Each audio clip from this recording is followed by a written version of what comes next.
Hi, I'm Derek Hilton, and my channel is all about photographing and filming wildlife.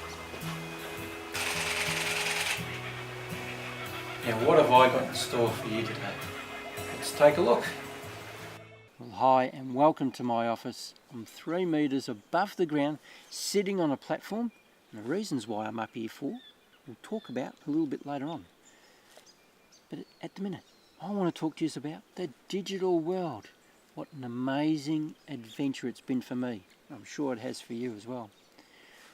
Way back in 1999, I heard the words digital photography. A digital camera was being developed that we could instantly see what photograph we'd taken on the back on an LCD screen. Well man, that just blew my mind, and like a sixth sense I knew that this was my way into photographing and filming wildlife, and potentially fill a lifelong dream since I was about 8 years old of making a wildlife documentary. So I followed this new piece of technology over the years, right up until 2009, when the 5D Mark II, Canon's 5D Mark II, came onto the market. That announced for me that the digital world had finally come of age, and it was time for me to jump in and go nuts. And go nuts I did. I bought a 5D Mark II, came out into the reserve here, and I rattled off 50,000 photographs in a very short time, about a year and a half. So there's a hell of a lot of learning going on there. I just needed to really get up to speed, learn as much as I possibly could, get really confident with photography and be really good at it. And that's the digital world, isn't it? That's what it allows us to do. Be able to learn at a phenomenal speed if we want to, or just plod along and learn on the weekends. For me, that wasn't good enough. I was out here every night of the week. I still do that now, but back then I just went berserk, that's for sure. And that's the big difference between film and the digital world, is that you could only learn so much without having to go and do courses with film. Wasn't a lot of information out there. Buying books, I found it a little frustrating, not quite understanding some of the things they were saying. I was very young back, right up until about 12 years of age or something like that, trying to learn about photography. It was really hard. My parents couldn't afford for me to go and do courses, so it was up to me. We had to wait until I was well into my 20s, started earning some money, started learning a little bit more about photography, but yeah, doing courses, it was out of reach. But finally, we get to 2009, and yes, I've gone nuts since then, and I've learned a massive amount in a short time. Much, much more than I ever learnt with film. Not being able to instantly see a photograph. We had to send the film off, wait for it to come back. Could take 2 weeks sometimes. And it was just far too slow. Now I'm in heaven, and I'm sure you are too. It's just an amazing world. Now, with filming animals in the reserve, my office, I came across a little animal years ago that intrigued me a lot. And it came out onto the track in front of me one day. I've been walking through this reserve for up until that stage, just over 20 years, and I've never seen anything like it before. I had no idea what it was. Since that day, I have gone on an amazing adventure of discovery, finding out what it was. It took me a while to find out what its name was, but once I did, started finding little bits of information, but not a lot. There's not a lot out there. So in the end, I had to learn off them. Now, for 5 solid years, I've been doing not much else. I used to do a lot of photographing and filming of birds building nests, bringing up their young, but I quickly dropped that off and went full time on just filming the Agile. I want to know everything about it, every little detail about its life. And in 5 years I've managed to fill up 3.5 terabytes of storage space. Lots of footage there, lots that I've probably forgotten about. Every now and then go have a look, check up, and sure enough, yeah, I think, oh, I forgot I'd taken that. But I have their full life cycle. I have their interaction with each other. I have their interaction with other animals and birds. The list goes on. That's just been an amazing adventure for me. And this allows me to now make my documentary.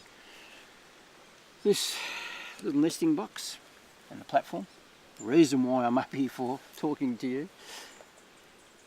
This was the final piece of the puzzle for me. Making a nesting box so that I could film the females bringing up their young, to get the information that otherwise I would never ever be able to get.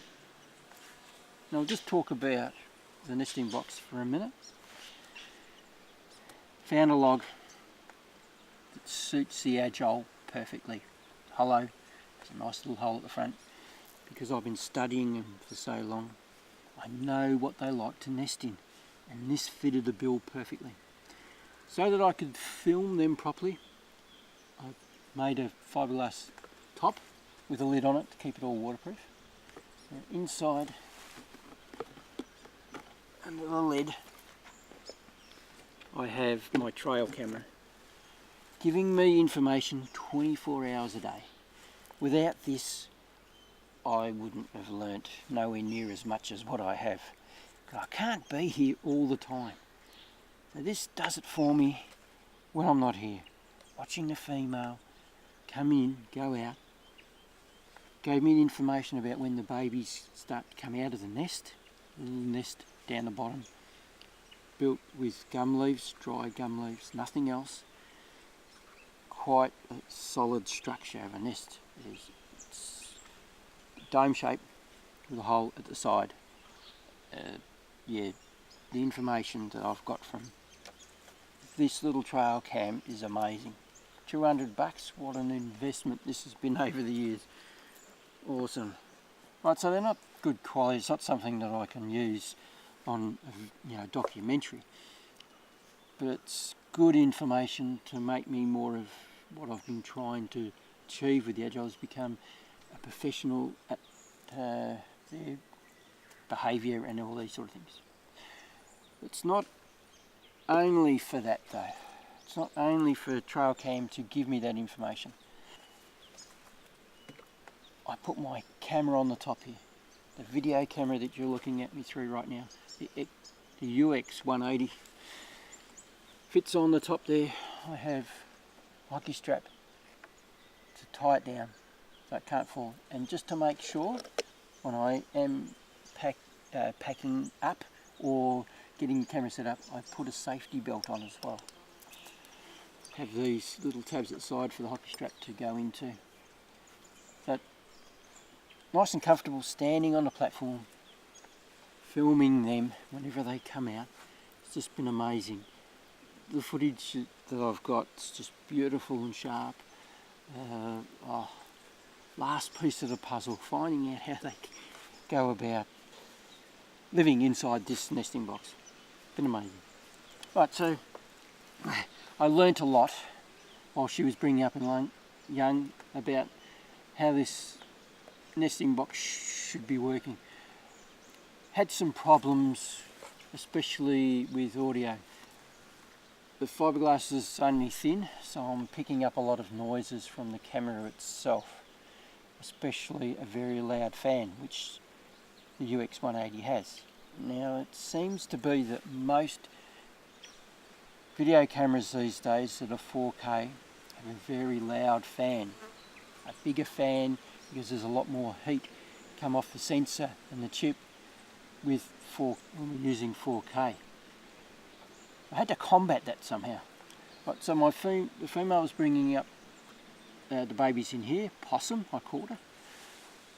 Once she'd finished and the nest was empty, I've revamped the fiberglass lid. I've taken it off and I've insulated it for the heat, as well as tried to cut down the amount of noise that's coming in off this fan. I've only just done that now, so I haven't been able to test it just yet. There isn't any females living in here at the minute. There was last week. During the off season, when they're not breeding, females will get into a communal nest, and the same with males, they'll go off into their own communal nest. And I had 20 in here at one stage, but I missed out because they've all shifted out and gone over to another tree behind me here, another tree that I used to film possum in, actually, from the year before, bringing up her young. So I haven't been able to really test it out and see what's going on with my new tweaks. Whether cut the noise down, I'm hoping so. Just the rubber foam in there, quieten the noise down a bit. Now how I actually get the audio, before I used to drop this microphone from Rode, it's meant for DSLR. I entered my Rode Reel competition, which you do a 3-minute video of anything, and they gave us this to everybody that entered. So thank you very much, Rode. This has been amazing for my nesting box. Fits in there beautiful, and that's the Video Micro. I think that's the name. Put it up there if it's not. Right, so it goes in here now. Before, just to lower it down into a little plastic bit of pipe where it could sit in properly and not fall through.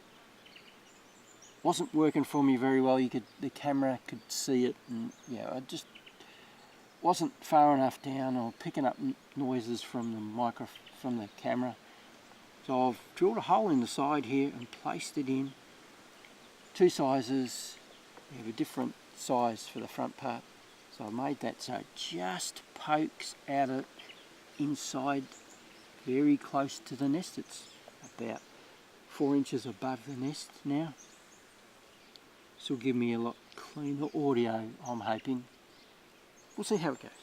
It just makes life easier for me too. I don't disturb the agile that are in there as much as I would when I'm trying to lower down a microphone.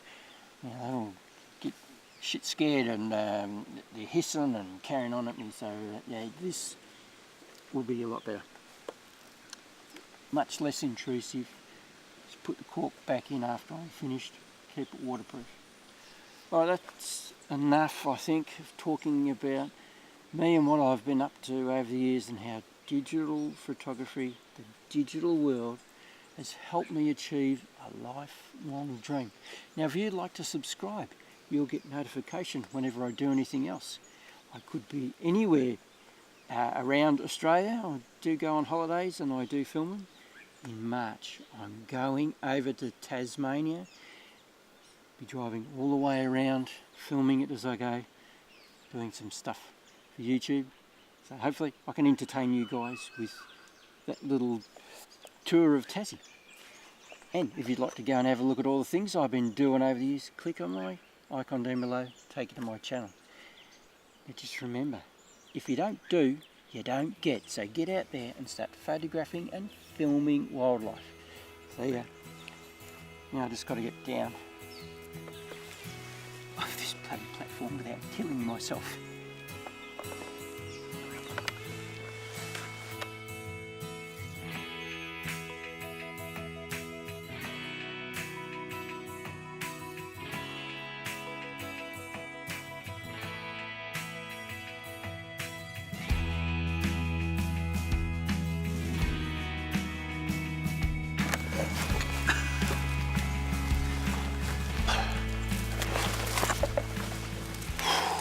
Some dangerous things, that's for sure. Bloody hell. Dangerous. things I do for photography.